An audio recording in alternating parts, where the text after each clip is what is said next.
नमस्कार। मला एक ताई असं म्हटली माझा व्हिडिओ पाहिल्यानंतर की ताई, अन्याय अत्याचार तर आताही होत आहेत, मग कलियुग यालाही म्हणता यायला पाहिजे। तर मी तिला असं म्हटली की बरोबर आहे तुझं म्हणणं, अन्याय अत्याचार आताही होत आहे, स्त्रियांचे प्रश्न, स्त्रियांवर होणारे डोमेस्टिक व्हायलेन्स, लैंगिक अत्याचाराचे प्रश्न, बलात्काराचे प्रश्न, अशा अनेक गोष्टी अजूनही समोर आहेत। पण मात्र फरक काय आहे तेवढं तुला समजून सांगते।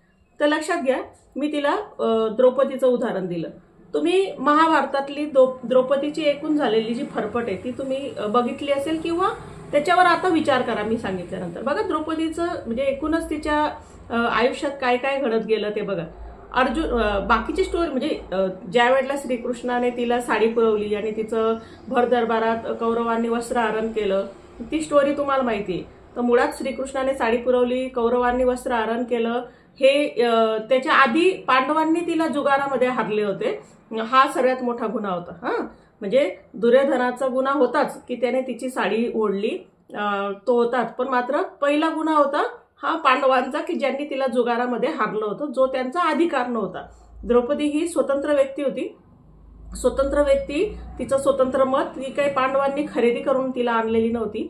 म्हणजे ती जरी बायको असली तरी बायकोकडे आपल्याकडे जो बघण्याचा दृष्टिकोन आहे की बायको आहे मग आपली गुलाम आहे, मग आता आपण तिला विकू पण शकतो, तिच्यासोबत तिला मारझोड करू शकतो, काही करू शकतो, तर असं नाही होत। तर ती एक स्वतंत्र व्यक्ती आहे, तिचे काही स्वतंत्र मत आहेत, तो एक स्वतंत्र जीव आहे। आलं का लक्षात? त्याच्यामुळे त्याला तुम्ही असं परस्पर काय म्हणतो आपण जुगारामध्ये हारू नाही शकत। ती काही वस्तू नाही किंवा ती तुमची कमवलेली, म्हणजे तुम्ही जुगार खेळणंच मुळात चुकीचं आहे, पण तुम्ही काहीतरी कमवलेलं आहे, म्हणजे तुम्ही तुमचं स्वतःचं घर आहे किंवा तुमचं स्वतःची काहीतरी प्रॉपर्टी ती तुम्ही जुगारावर लावली तर म्हणजे ते ठीक आहे बुवा, पण मात्र तुम्ही बायकोला जुगारावर लावणं, बायको काही तुम्ही कमवलेली प्रॉपर्टी नाही। त्याच्यामुळे पांडवांनी ज्या वेळेला द्रौपदीला जुगारावर लावलं त्यावेळेला म्हणजे तिथं जुगारात तिला हारले आणि त्यावेळेला मग ती मुळात पहिली चूक ती होती की पांडव जुगारात हारले, त्याच्यामुळे दुर्योधनाने दुसरी चूक केली की तिचं भर दरबारामध्ये वस्त्रहरण केलं। आणि त्याच्यानंतर मग कृष्णाने दुर्योधन आणि पांडव यांना शिक्षा करायला पाहिजे होती, यांना बोलायला पाहिजे होतं, यांच्या ज्या डोक्यातल्या ज्या स्त्रीकडे बघण्याचा दृष्टिकोन आहे त्याच्यावर काम करायला पाहिजे होतं।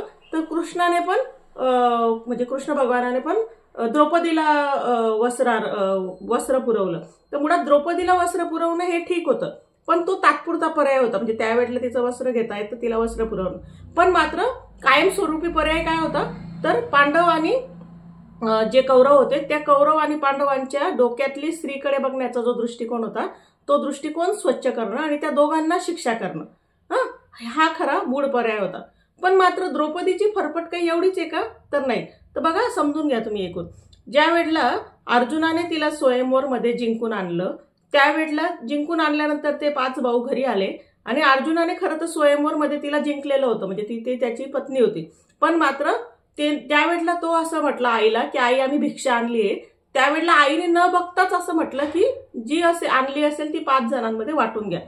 तर मुळात ही पण एक खूप मोठी चूक होती अर्जुनाची, कारण द्रौपदी भिक्षा आहे का? म्हणजे बघा तुम्ही, स्त्रीकडे मी जे नेहमी म्हणत असते की बाईकडे आपण कसं वस्तू म्हणून पाहतो किंवा तिच्याकडे बघण्याचा जो भोगवादी दृष्टिकोन आहे आपला, तर तो याच्यातनं तुम्हाला लक्षात येईल। म्हणजे एकतर तिला भिक्षा म्हणणं हे अतिशय चुकीचं होतं, म्हणजे अतिशय तिचा अपमान करणार होतं। तर त्यावेळेला खरं द्रौपदीनेच स्टँड घ्यायला पाहिजे होता, द्रौपदीनेच तिची भूमिका मांडायला पाहिजे होती, मत मांडायला पाहिजे होतं, तिला म्हणायला पाहिजे होतं की मी काही भिक्षा नाही, मी जिवंत व्यक्ती आहे, तुझी अर्धांगिनी म्हणून मी इथं आलेली। पण मात्र तसं झालं नाही आणि आईने न बघता, आईला वाटलं असेल की काहीतरी जेवण वगैरे आणलं असेल तर 5 जण वाटून घ्यावं असं म्हणून आईने न बघता ते 5 जणांना सांगून दिलं। तर मुळात आई पण ज्या वेळेला उठून आली, तिला जेव्हा लक्षात आलं की ही एक स्त्री आहे, त्यावेळेला आईने काय म्हणायला पाहिजे होतं की अरे ठीक आहे, माझं लक्ष नव्हतं, मला वाटलं काहीतरी जेवण आहे म्हणून मी 5 जणांनी वाटून घ्या असं म्हटलं। तर काय घडलंय तो प्रकार सांगा।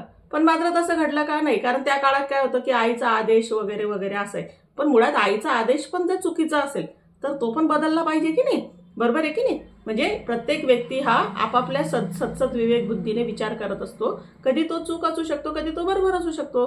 त्याचे तोंडातनं निघालेले काही चुकीचे आदेश असतील तर ते आपण टाळले पाहिजेत, पण मात्र तो पण त्यावेळेला टाळला गेला नाही आणि मग तिला तिची मर्जी न विचारता तिला त्या 5 पांडवांमध्ये तिला तिची विभागणी झाली. मुळात तिला भिक्षा म्हणणं चूक होतं. आईने ती भिक्षा 5 जणांमध्ये वाटून घ्या याच्यामध्ये पण तिने स्वतःचं काही मत व्यक्त केलं नाही. त्याच्यात पण ती पण सर्वात मोठी चूक होती. त्याच्यानंतर तिला जुगारात हारले, ती एक चूक होती. आणि ह्या सगळ्या प्रकारामध्ये द्रौपदीचे आईवडील कुठे आहेत?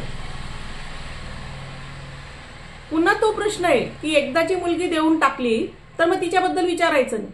तर का विचारायचं नाही?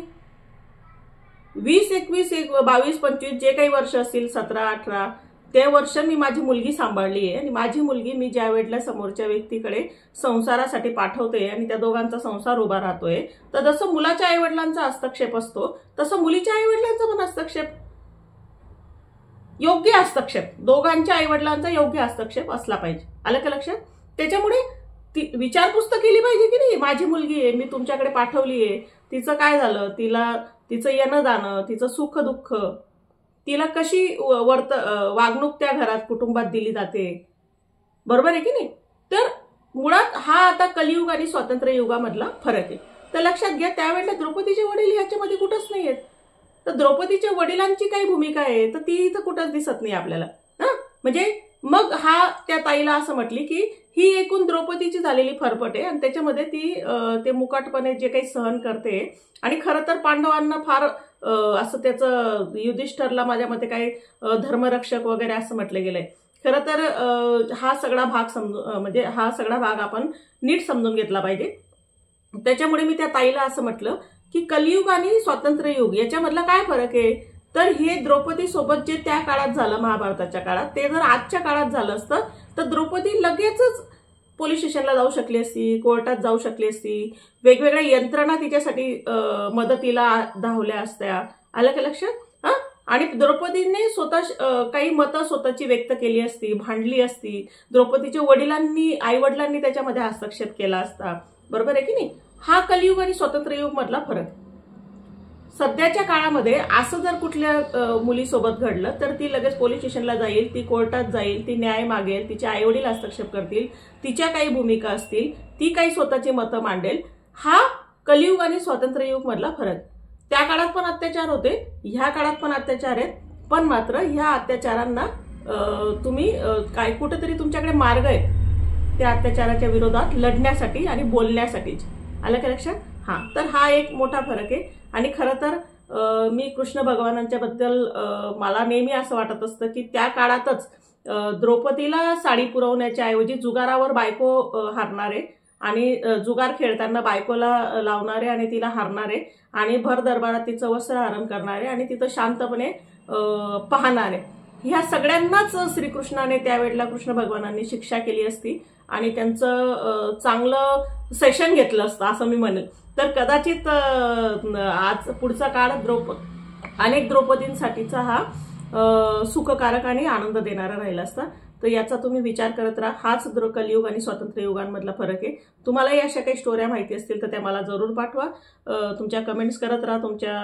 मला आनंद होईल जर तुम्ही तुमच्या सोबतच्या सहकारी, मित्र, जवळचे लोक, नातेवाईक यांना हा व्हिडिओ शेअर करत राहिले, पाठवले, त्यांनाही बघायला सांगितलं. आणि जे काही प्रामाणिक तुमच्या कमेंट्स असतील त्या मला पाठवत राहा. आपण बोलत राहू, गप्पा करत राहू. थँक्यू.